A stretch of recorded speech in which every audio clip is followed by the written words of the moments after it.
about it that at first it also tastes a little fresh.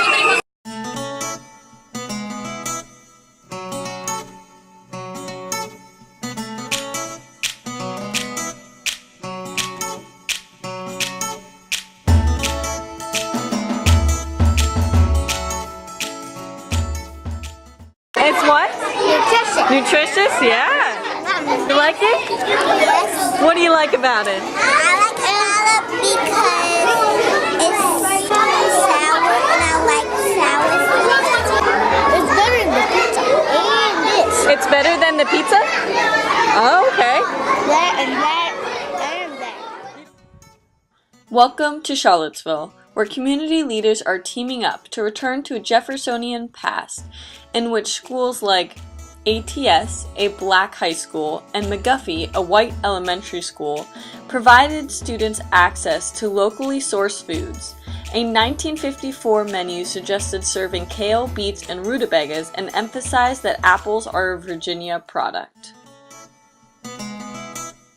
Among child nutrition experts right now, the talk is about offering healthy options and trying to take away some of the unhealthy options so that kids are surrounded by really good choices and really able to select from among them versus being surrounded by not good choices and then building habits based on only having bad options. Childhood obesity has more than doubled in the past 30 years, and extreme obesity has increased 350%. And type 2 diabetes in children is also rising. These issues are not without cost.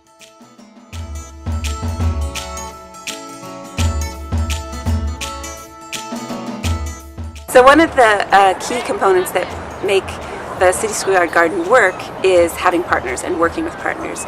So we collaborate with numerous, we have over 50 partners that help make the projects work. With the cooking example, say for the cooking club example, we partnered with the city schools, of course, the kitchens, the family and consumer science class here at Buford, the PB&J Fund, which is it's a nonprofit that does health and nutrition through cooking, the local food hub, which helps connect local farmers helps distribute local produce into the schools.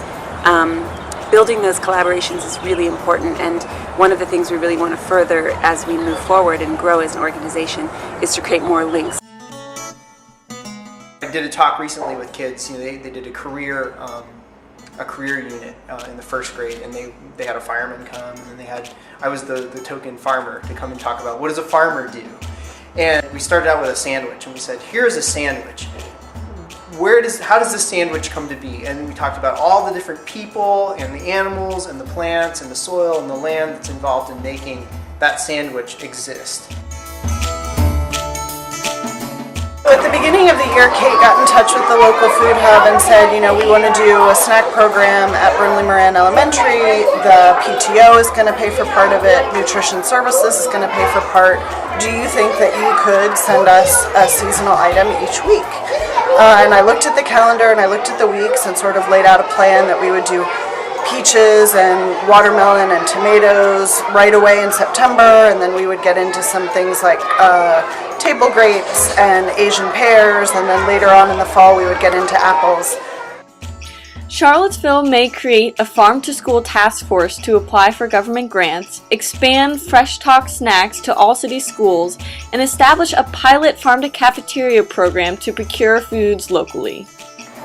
Ultimately, the local food hub is looking for ways to use snack programs as sort of an entry point at schools so that we can focus on some of these seasonal items, get them into classrooms, get the discussion going, see if there's crossover with gardening programs or with clubs at school level, get parents excited about it, and then ultimately, hopefully it would lead to some purchasing changes in the cafeteria. That's why it's so important to expose kids to fresh fruits and vegetables. It's nutrition, but it's also the education of being able to seek out those foods and choose them, and also the support that it gives to local farmers. This is potentially a new market for them, and everyone in the community in which I work, which is among farmers and food advocates, everyone believes that putting fresh food in front of kids is of paramount importance if we're going to change our food system at all. If nobody don't want dishes, I'll eat them.